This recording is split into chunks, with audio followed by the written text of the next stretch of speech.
boobu doyen. faju ci réew mi. doyen bëgg naa ñu taxaw ci tuuti. parce que mbirum sociétal la boo xamante ni yitteel na askan bi. parfois nit feebar nga jàpp ne maanaam yaramam mooy métti mais xelam mooy métti parce que mu ngi am tiitaange ca bërëbu fajukaay ba mu jëm est-ce que dina fa am traitement bi gën. mais li nga wax ni question bu am solo la. ba ma may rek ma nuyu Catherine Mbengue ak Bassirou Diouf ak Alcé ñoom Madiaw Diagne ak Anna Ndaw gis nga ci ay jamono.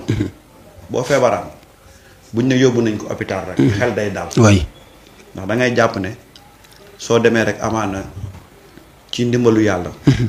di nga faju génn ñibbi sa kër. waaye léegi buñ ne dem na hôpital rek sa fit day naan tëf. ndax da ngay jàpp ne boo deful ndànk du fa génne. na nga xool rek nit ñu ne feebar na ba ñu yóbbu ko hôpital. sa xel dafay da ngay tiit. waay da ngay tiit. waay loolu li ko sabablu nag mooy. ni suñu hôpital yi bindoo léegi. déjà boo ñëwee accueil bi rek.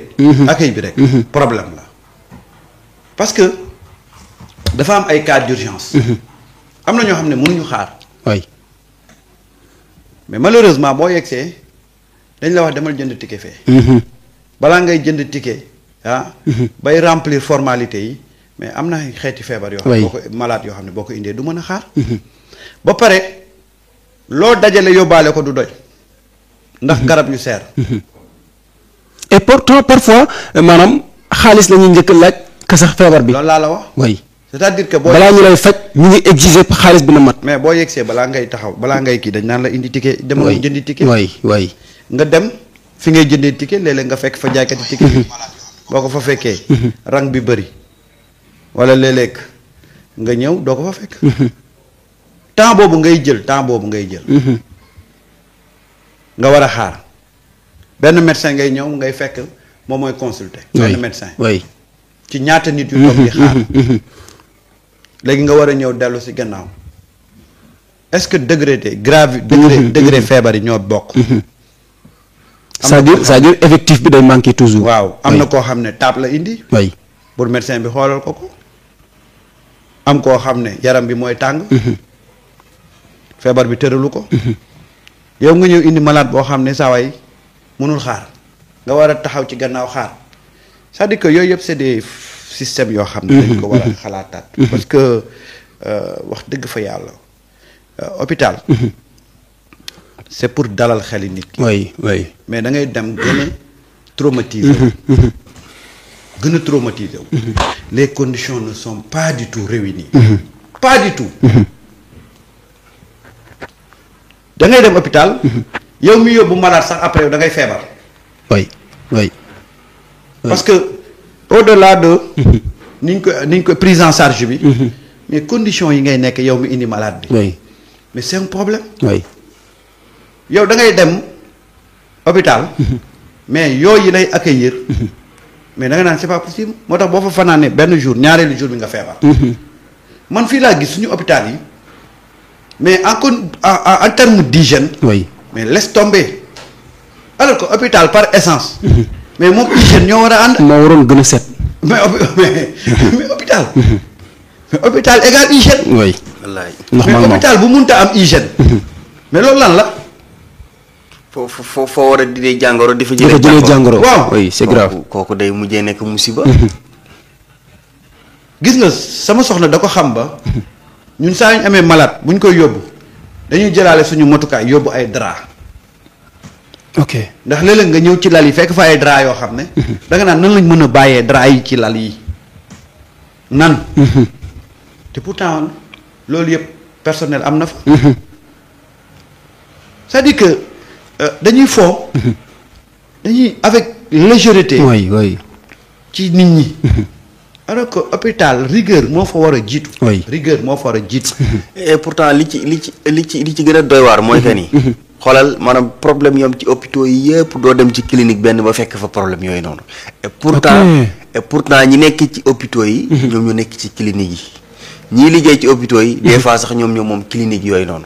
lu tax tey ni ñu respecté maanaam seen clinique yooyu nga xam ni c'est privé ñoom ñoo ko moomal seen bopp mais mënuñu ko respecté mais le service public bi nga xam ni ñëpp ko bokk loolu nag li ñu ci mën a jànge mooy ci du ñëpp mais da nga ci fekk ay médecin businessman yoo xamante ni si ni Mansour tey kenn ku ci nekk parce que nag xam nga tey bu fekkee ni da nga nekk ci service public bi li nga xam ne ñëpp moom la ñu bokk mais nga dem ci wet bi defar sa benn clinique boo xam ni Mansour Dramé mais soo bëggee mu dox kay yow xam nga ni fii ak service public bi mi ngi dox normalement très bien comme ni ko gars yi bëggee gars yi duñ soxla kenn du ko fa bàyyi di ñëw ci privé bi jamais parce que foofu gën a cher foofu gën a metti mais am na ci yoo xamante ni si ni Sénégalais ñooñu ko gën a xam foofu gën ñu ko comprendre mais malheureusement tey loolu moom moo indi jafe-jafe yu bare bare et que pour un état du Sénégal daf ci war a jóg taxaw ko parce que mosuma gis wala mosuma dégg bon c'est très rare Sénégalais jóg wala benn client boo xam ni jóg na di wax maanaam yenn jafe-jafe yoo xam ni nemmeeku na ko ci ay clinique yoo xam ne est-ce que li ngay interpellé état dina yomb état wuyu si parce que dafa am ñu bëri ñu jàpp ne état duñu fajoo ci suñu hôpital privé yi wala boobu itam public yi comme seen njaboot duñu fa fajoo moo tax ba problème yi ci am seen yoon du ci nekk. waaw xam nga loolu boo xool régime yi fi jotoon a jaar. ñooñu waxuma la sax fii mais ku ci daan feebar ku ci bant masaana xosi sax bitim réew nga dem faju jee parce que loolu li koy firndeel mooy que ni ñoom ñi nga xam ñoo ngànk état. xam nañu ni li ñu waroon a investir dëgg-dëgg ci suñu wàllum paj. santé bi defuñu ko du ñii ni amuñu des personnes ressources. maanaam ay médecins yu qualifiés. ci àdduna bi foo fi dem ci domaine boo mënti jël Mansour. da nga fa fekk des Sénégalais yoo xam ne ña nga nekk ca sommité ba. mais li ñi xam ni moom lañ ci waroon a def maanaam comme investissement en terme parce que tey boo demee ci suñu hôpitaux yi li ñu manqué ci ay matériel kenn xamut ni mu toll Mansour et pourtant taawu Covid bi mu dikkee ba jàll loolu rek pour ñun jàngat la woon ci ñun et que koppar googu noonu waroon nañ ci mën a profité équipé ci suñu hôpitaux yi boobu ñu ci jógee lu ci bare bari dootuñu ko di ko jéggaani wala ñu ci am ay jafe-jafe mais malheureusement dañu ci jógee sax cas yi gën a empiré wu et que loolu nag politique bu lajji ak ay nit yoo xam ni ñàkk patriotisme kese nga mën a nemmeeku ñoom parce que bu fekkoonte ni am nañ lenn lu ñuy bàyyi xel seen askan muy le bas peuple comme que ni ñu leen di tuddee yaakaar naa ni bi ñu jógee ci temps corona bi voilà doon nañu taxaw bu baax a baax Sénégal yi nga xam ne des fois seen loxo jotul seen ginnaaw ku ci feebar comme ni nga ko waxee da ngay feebar bu ñu ne hôpital nga jëm sa feebar gën a yokk parce que boo demee da nga naan voilà man moom fi mu ne nii maa ngi ci diggante dund ak dee et warul woon a demee noonu képp ku feebar ba ñu la hôpital nga war a dem pour man sa xel dafa war a gën a daal parce que da ngay jàpp ni boo demee daañ la taxaw boo xamante ni si nii bu dut feebaru dee parce que feebaru dee moom kenn mënu ko taxaw mais da ngay dem sax feebar ñu yokk la feebar bu moytul feebaru dee gane si la ci feebar boo xam ne ay c'est malheureux maa la wax benn affaire boo xam ne su ma ko waxee ñu bëri xam naa duñ ma gëm mais wallahi al azim sama petit frère la daal fan yi passé dafa dem ci benn hôpital ñu waral ko jëlal ay constante boo ko déggee mooy jël sa température affaire yooyu xam nga mais appareil bi ñu waree jël tension yam jël sa tension mais appareil bi ñu waree jël tension moo amul batterie wallahi azim sama frère moo génn dem ci Auchan bi nekk à côté jënd batterie indil leen merci waay jaajëf waay xoolal bii daay xoolal dafa ma ko wax ma ne ko loolu danaa ko wax mu ne ma non bu ko wax non dañ ko war a xam batterie dañ ko war a xam batterie yu sew yi ah soxnaa moo génn dem jëndi ko ci Auchan bi moom am na sensu fa mu nekk mën na génne dem ci Auchan mais am na dëkk booy dem buñ deful taxawaay boobu mënoo génne yegg ci boutique bu lay jaay batterie boobu non attends moi c'est-à-dire que loolu dañ ko war a xam waaw non parce que ñoo xam ni ñuy négliger population bi mais non Mansour oui moi ce que je peux pas comprendre c'est-à-dire que yow nga dem ba malade bi taxaw nga yëkkati tensiomètre bi oui ne amul batterie léegi dañoo war a dem jëndi batterie te batterie yi douzaine bi yeggul 2000 douzaine way léegi yow bu fekkee ne ki nga xam ne dañ ko indi mais ñu war a jël tension am pour faj ko faj bi gaaw mu warul mën a xaar léegi le temps que këli di jëndi batterie di ñëw bu faatoo kan mooy responsable bi ah c'est-à-dire que am na yoo xam ne boo koy wax les gens dañ naan la sax du dëgg mais je te jure les c'est-à-dire que yi gën a élémentaire ngay dem gis ci hôpital mais da ngay toog nga ne mais ñun ci lan lañ nekk way ñun ci lan lañ nekk quoi ñun. c'est-à-dire que ñun on est dans quel pays. oui on est dans quel système. wallahi al azim. tension kii appareil bañ ko waroon jëlalee tension. ki ko waroon jël tension moo ne amul batterie. c'est grave. soxnaam génn dem jëndi ay batterie. oui non Sénégal li fi am ci hôpitaux yi dafa doy waar. après yow da ngay toog bu ca nga ne mais c'est-à-dire que ñun on s'amuse avec la vie. dañuy fooyee dundu doomu aadama yi. oui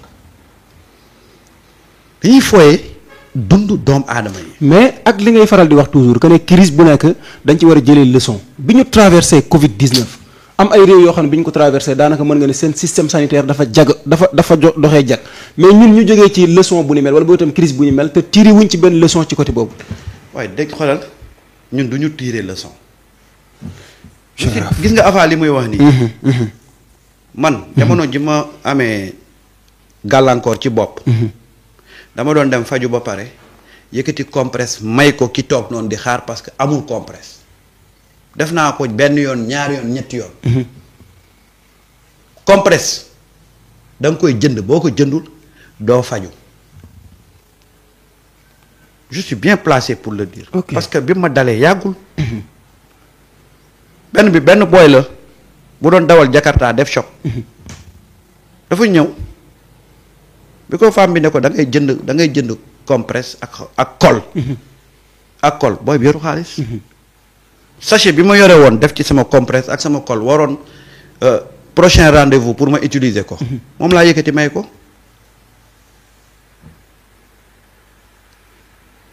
comme ça c'est-à-dire que dëkk bi am na hôpitaux yi.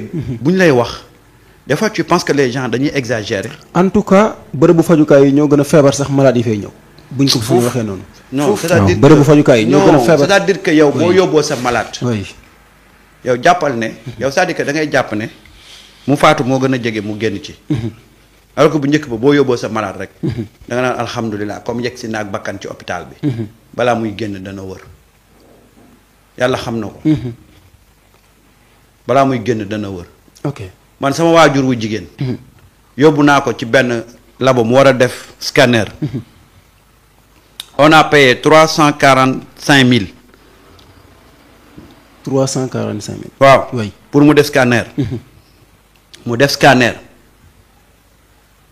ñu ne résultat yi baaxul ndax bi ñu koy defal. scanner bi. dafa bouger. oui mais man ne leen bu bouger c'est la responsabilité de qui. oui en tout cas du ñun ñi ci plateau bi. parce que man damaa ñëw. ba ci du yow mi ko gàddu buntu bi parce que boo ko mënoon doo ko fa yóbbu. damaa ñëw ba ci buntu bi. oui ma jox leen ko. dem toog. oui ngeen dugg ak moom ci biir. waaye yéen bu ngeen defee ba mu bouger ba résultat bi baaxul. mais kooku yéen la. yàlla xam na ne. ñu ngi ma yoroon sama xaalis baalu ma leen ko. ba tey ba biig. nga am ban réponse parce que li tax mooy laaj bi may laaj. dama waroon fayat parce que ñu bari dañuy jàpp ne problème yi ci am li ëpp personnel bi la yoon parce que parfois même ak yi bu jaar yoon sax ni ñuy communiquer les malades. dama waroon fayaat. oui. alors que faute bi ça vient pas de moi. ça vient pas de ma maman. parce que mag la ñëw na jox naa leen ko. c'est-à-dire que après bon comme mère bi situation dafa dégradé woon. ba talatuma ko woon. oui. mais dem naa fa créer fa bu baax. bañ bëgg maa yóbbu police. boobu j'étais prêt vraiment mais aw mon temps parce que il fallait ngay gérer mère bi affaire yooyu. ok c'est-à-dire que loolu ñun man maa ko dund. man ok je l'ai vécu. dama ko dund. ok xam nga li nga dund wax ko. day yomb. ok loolu nag day wane ma manque de rigueur bi am ci personnel. voilà bu foofu lay ñëwee ci yow sax maanaam ñu bëri dañuy jàpp ne personnel bi seen bopp ñoo dul qualifié pour def liggéey bi leen war dëgg-dëgg parce que malade dafa am na war a communiquer ak moom mais parfois Sénégal ngay gis par exemple parce que réew bu nekk ak ni ñu koy attee Sénégal mën nga dem ci benn hôpital par exemple ñu bindal la accueil nga gis ko nii ci table bi mais est-ce que sénégalais bi ñëw mën na lire accueil pour xam ne fii la mën nañ ko wax urgence comme ça mais day ñëw ba yegg si di laajte mais parfois dañ lay traité comme si que da nga tay di laajte. waaw parce que xam nga am na. te pourtant ki ngay ërtal ci loolu daf ko xamul. pour man gis nga bind urgence mais xamu ko. pour man qualifié nañ nag am na ci médecins yoo xam ni qualifié nañ mais dafa des pour man dafa formation boo xam ni te dañ leen ko war a defal mu bokk bon je sais xaw ma nag seen formation naka lay demee mais gis nga loolu ñu naan sociologie dafa baax tey ci des ay sociologue ñooñu dañuy xool naka la ñuy yëm a comprendre li nga xam ni tey moom mooy nit ki mais xoolal man wax dëgg yàlla dunduma ko mais des fois da nga ciy déglu ñoo xam ne dañ naan la seen patient yi seen maladie bi ñu leen yóbbu ci hôpital am ñoo xam ne opération yi yoroon def xam nga opération tey boo koy def lu sérieux la et que tey boo demee boo ñu war ko commencer Mansour mais bépp matériel boo xam ni ki koy def daf ko soxla mais lépp war a teg ni am ñoo xam ne lu mu soxla ñu di jox ko mais malheureusement xam nga lu ñu lay wax waaye day def opération commencé ba pare di tourner di wër lii war a di def nii di bu ko defee yow bi nga xam ni tey yow yaa moomi malade boobu noonu mais su boobaa yow boo toogoon ci xottu neen sax doo toog loolu nag pour man manque de rigueur kese moom moo koy def et bari na ci ay malade yoo xam ni dañuy dem ci hôpitaux yi war a def opération Mansour dem jour bi leen ko war a defee ñu àgg noonu la ñuy wàññikuwaatee seen kër ak seen métit noonu la ñuy ñibbiwaatee seen kër ak seen ay métit mu nekk loo xamante ni si tey ay sénégalais ñu ngi koy dund mu metti lool mais jooy nañu fu ne jëm nañ ko jooy mais booy xool parce que mënuñu ci dara parce que système bi Mansour ni mu fi nekkee sànq maa ngi gis benn waaye di ko ci commentaire yi mais booy xool ay médecin businessman moom nee na ay commerçant sax lañ gën a am qualité des médecins mu ngay confirmer mais c'est la réalité gis nga médecin Belgique def na fa scanner bougé mais 10 minutes après dañ ko defalaat waay xoolal loolu mais Sénégal mooy normal après yow Sénégal ñu bëgg la encaisse waat mu nit parce que mooy maanaam ñoom ci boppam xaalis daf leen a jiital daf leen a itteel que li nga xam ni tey moom moo di wér gi yaramu doomu aadama bi et c'est malheureux parce que un médecin man dama jàpp ni mais nag loolu yëpp lu ko indi mooy que ni li dem ba am ci enseignants yi booy xool dafa law ba ci médecins yi mooy que ni ñu ci bari duggatuñ ci pour amour pour passion mais dañ ciy dugg pour lan naa ci am kër gu rafet oto bu rafet di ci tukki di dem fii di ñëw et que loolu pour man deuxième la war a nekk ci métier bi parce que genre métier yooyu noonu li ci war a jiitu Mansour Dramé mooy la passion d'abord maanaam bëgg-bëgg bi nga am ci passion xam ne lii da nga ci war a jaamu yàlla parce que tey nga ñu indi la malade boo xam ne Sénégal xam nañu réew bi ni mu mel ñu indi la malade boo xam ni mi ngi toll situation boo xamante ne si ni kii war nga ko laal faj ko te pourtant dërëm yoru ko mook ay mbokkam mais dañuy dëkk ñu la non boo fayul lii déjà ñenn ñi rek bala ñu laal doyen daañ la daggaloo ay ticket dagg ba boo moytul 50,000 da nga ko frais ci ay ticket yoo xamante ni si ni kenn du la laalagul léegi nag nga war a ñëw ñu war laa consulter defal la defa ay analyse ordonnance yi dikkagul loolu yëpp am na ci koo xamante ni si ni avant moom ñu koy laal sax pour def la ay consultation moom jeexal na tàkk ba mujj na dem toog ci këram la mu yoroon lépp dépensé na ko ci ay ticket pare mujj dem toog ci këram loolu nag yaakaar naa que ni lu ñu war a xoolaat la les hôpitaux municipaux là mooy yi mairie yi nekk ci mairie comme les postes de santé waaw oui c'est-à-dire que dafa am benn recrutement politique dañuy jël ñoo xam ne ñooñu jàppoon nañ seen àdduna ne danañ dund ba dee duñ mos a jege secteur de la santé oui ñu dugal leen ci biir centre de santé bi ñooñu xamuñu le comportement qu'il faut adopter boo nekkee ci hôpital dans le milieu fan yële passé dem naa ci benn hôpital centre de santé mais am na ci benn waajoo xam ne xoolal mu ngi teg musique rap ci bluetooth fam xawma mu ngi yor àddunaay clé xam naa kooku clé hôpital ba yëpp moo ko yor mais mu ngi yëg ko wàcce xoolal sol benn def check down jël casquette bi tourné ko mais mu ngi yëg ko wàcc musique bi foo romb c'est-à-dire que dama toog ba sax ma ne mais kii mais li muy def nii jéemul sax attirer attention ñi nekk ci biir kër gi di liggéey boo demee ñi nga xam ne ñenn ci personnel bi mais ba xoolal da ngay ñëw soxla ay information mais duñ la lijjanti non ñu ngi ci kan moo teggi kan moo teggi wala kan moo war a teggi nga fekk fa benn jaaykatu ay jaljali ay cuuraay ay carax ci biir hôpital bi de ci biir hôpital bi la kooku di ñëw indi ay jaljaleem ay cuuraayam ay caraxam ak ay sëri nocceem ñu koy jaay ci biir hôpital bi mu toog ak personnel bi. ñuy waxtaan di essayer yow da ngay ñëw ut ci information mais duñ la lijjanti ñu ngi ci loolu. bu ñu nekkul ci tontine kan moo war a teggi. wala kan la ñuy nattal ñu ngi ci jënd ak jaay.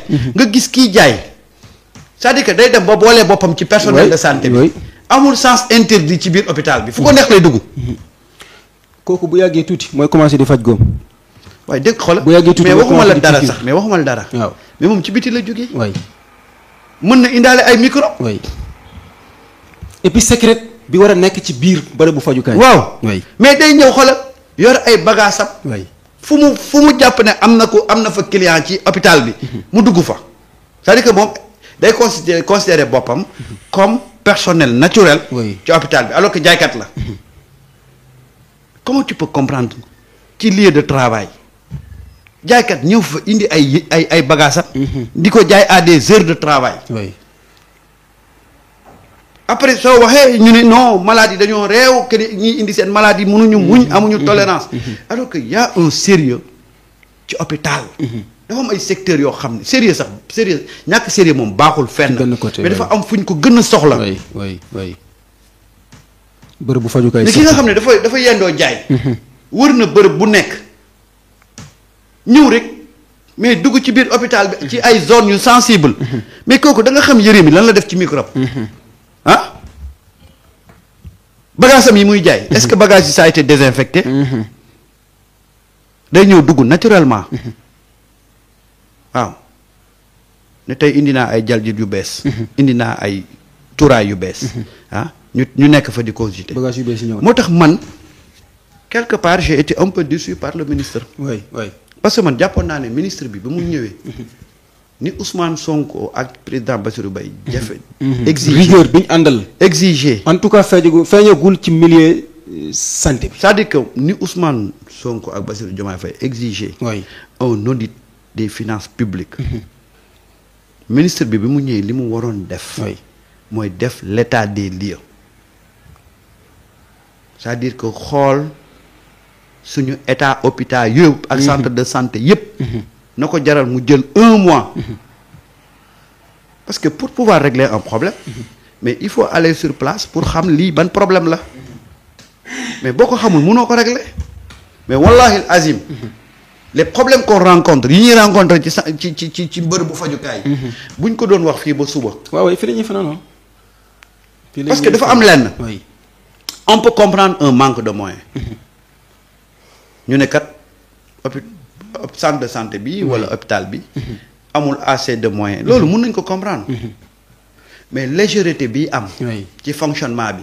loolu mënuñ ko comprendre. beneen affaire la parce que c'est de la responsabilité des gens qui travaillent là-bas. parfois xam nga li nga wax sax sànq ci manque information bi parfois même sénégalais bi da dul xàmmee niveau hôpital poste de santé wala bëgg itam centre de santé. par exemple région de Kaffrine dañoo am bu ma juumul benn hôpital boo xamante ni niveau 3 la nekk mais pour que askan wa fa dëkkee xam dëgg-dëgg capacité bërëb boobu sax problème la c'est-à-dire que parfois dañ koy bëgg di jaawale ñàkk xam day tax ñu koy jaawale ak seen poste de santé yi nekk seen ay dëkk wala seen centre de santé yi nekk seen dëkk fekk ñaar yooyu am na ay différence yu yaatoo yaatu mais lan moo tax duñ ko ràññee mooy communication bi waroon ci ñi nga xamante ni ñoom la ñu dénk bërëb yooyu ñu fay liggéeyee di ak yi askan bi ñu xamal leen ne kat différence am na poste bi ngeen bàyyi seen dëkk bu ngeen ñëwee fii li ngeen dafay bokkul ak lee mais parfois da nga gis ku naan la foofu de man du ma fa ñemee dem parce que li ñu lay laaj daa seer waaw ñàkk information googu ñàkk information mais daal yàlla baax na amaana peut-être régime bi bàyyi leen yàlla waay ok waaw non bàyyi leen yàlla yàlla moom bi mu baaxee du tey yàlla baax na répétition la yàlla béy sa tool mais yàlla béy sa tool dafa am loo xam ne c'est de la responsabilité de l'être humain nit ki ci boppam doomu aadama doo ko yàlla joxe am xel waaw may ko ay cër dara manqué wut ci moom yaakaar naa ni boobu la wàccu ak moom leen li ci des lépp nag parce que di toog nii rek yàlla jox la xel jox la lépp nga toog naa ni yàlla baax na bëgg dem xaar yàlla toog fa waaw bëgg a dem xaar yàlla ne waaja nee na adduna bi benn Sénégal rek moo fi am dëkk boo xam ni ça s'appelle attendre Dieu muy xaar yàlla ok mais je te jure xaar yàlla yàlla xam na ne am na ay malades yoo xam ne ci situation yi ñu nekk ci xoolal war nañ leen mën a sauver oui mais da ngay dem sa situation day gën a empirer. wax bi moom suñu paj mi dafa lompañ lool. lool dafa lompoñ lool am na ñoo xam ne ñu bari tey ñu ngi feebar tëdd seen kër. way ragal a dem faju ji. parce que benn amuñu moyen. ñaar dañuy xam jafe-jafe ya leen fay fekk. wala bala ñoo dem faaw situation bi aggravé ba toll fenn fi ñu soogay dem. yàgg naa koy di wax sénégalais parfois du dem hôpital dañ koy yóbbu. et ñoom li ñu xamul dox dem. li ñu xamul mooy maanaam feebar bis bu demee ba feeñ ci yow ba tëral la rek mooy escanté ne la. parce que yàlla ni mu bind doomu aadama dafa assuré tellement que maanaam feebar bi mën na nekk ci yow symptôme bi. di développé ay fan ngay dox di dem jàpp ni dara jotu la fekk yaa ngi feebar. mais bu fekkente ne yow xamoo ni maanaam symptômes yi signes yi di génn ci yow maanaam. daf lay signaler que ne feebar sàngam mi ngi ci yow pour nga teel a dem jóg ci. mooy indi tout le temps yenn jafe-jafe yi Sénégal da ngay gis maanaam nit balaa dem hôpital rek dox ba ni kën rek maanaam tëdd. ni laaj ñu ni moo feebar naam ñu naan kii na. mu doogay dem hôpital pour faju ji. parce que dafa xam li ko fay xaar. li ko fay xaar et puis gis nga l'environnement. gis nga environnement hôpital dafa war a attrayant. parce que gis nga dafa am loo xam ne dafay jouer ci bopp nit ki. gis nga des fois xel mu wër dana répercuté wu ci yaram bi c'est-à-dire que gis nga am na nit nu mu fay demee ak benn mindset bi dafay impacté wu ci état de santé am. mais imaginez nga dem fekk un décor boo xam ne saa waay yow c'est-à-dire que yow da ngay jàpp ne yaa ngi sax alaxira yow da ngay jàpp ne yaa ngi alaxira amul dara loo xam ne yow dafay dalal sa xel dara décor bi yeeg lépp ngay tourner ngay gis ñuy gàddu ay néew di ko romb fii nga ciy teg sa ba te yow yaa ngi tëdd moo la ne kii dafa tëddoon ba faatu yow yaa ngi tëdd te yooyu yëpp ñu mënoon am pexe ba mu umpule yow mi tëdd comme malade. mais lan moo tax tabaski. xar yi de bu ñuy. booy rey xar. ñu ne la fexeel ba xar bee bu mu ko gis. bi ñu reyagul na làqu. waaw lu tax loolu comme loolu dañoo ko mën a def. ci mala asamaa ki nit waaye yow yaa ngi tëdd ah. ñuy romb ñu lay romb ak ay néew chaque 5 minutes. di pousse ku gaañu. waaw mais kooku sax sa xel da nga naan man de boo moytul prochain ki ñuy pousse man lay doon. alors que war na am benn environnement boo xam ne xelam day nekk ci dund ba nga xam ne psychologiquement il peut se battre pour génn ci boppam. bon nit dina dem parfois ci bërëbu fajukaay mën naa ne garab bi muy njëkk a jël mooy communication bi muy am ci jëmm ji ko dalal comme médecin bi ko war a faj maanaam ni muy dalalee xelam rek.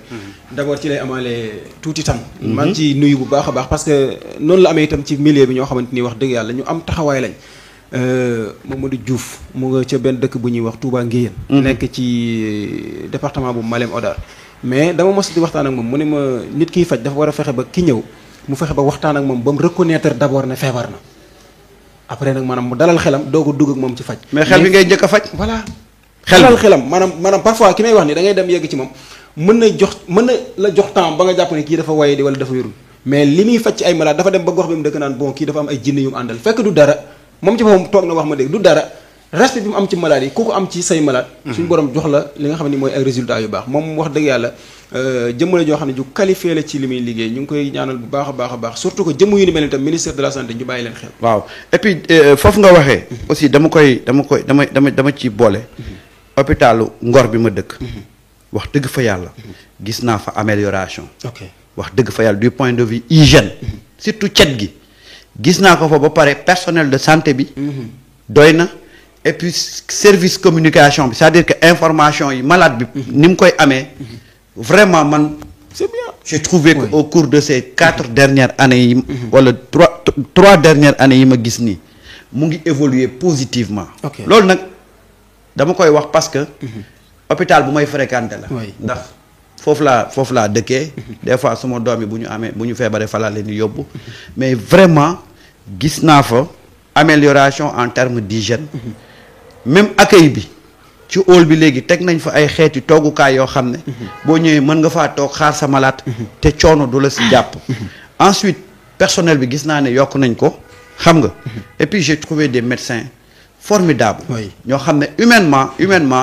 c'est-à-dire que buñ la accueillir rek sa xel day dal. loolu moom c'est ce que j'ai constaté. day baax fu mu am. waaw ñu wax ko buñ amee. man moom constaté naa ko vraiment hôpital Ngor ñu wax ko parce que ña fay liggéeyee. suñ ay frères lañ suñ ay mbokk lañ ña fay dem di fayu ji même chose suñ ay famille lañ kon buñ ci gisee koo xamante ni mu ngi def ay résultats day baax ñu wax ko waaye itam day baax itam gouvernement ñi ci nekk voilà mën a apprécier lu ni mel ba nga xamante ni dañuy xam ne liñ nekk service public la boo xam ne bu baaxee day bokk ci participation bi ñuy am ci réew mi damay xam ñu jógee fii Dakar ñëw ba dëkk bi ma lay wax noonu pour faju si ndax wax dëgg yàlla Diouf bi ma lay wax noonu taxawaay bu rafet boo xamante ni am na ko parce que sañ naa ko wax ndax daf ma fajal sama malade waaye itam faj yeneen ñoo xamante ni gis naa résultat yi mu ci def doyen loolu point la boo xam ne ni dama bëggoon rek ñu ubbee ko mais mel na ni internet yi rawatina Sénégal yi sax laa war a wax ñoom ñëpp gis nañ seen bopp bu baax a baax parce que dafa doon milieu boo xam ne ni bu jegee ku ci nekk daf ciy gis boppam loi d'amnistie bi dafa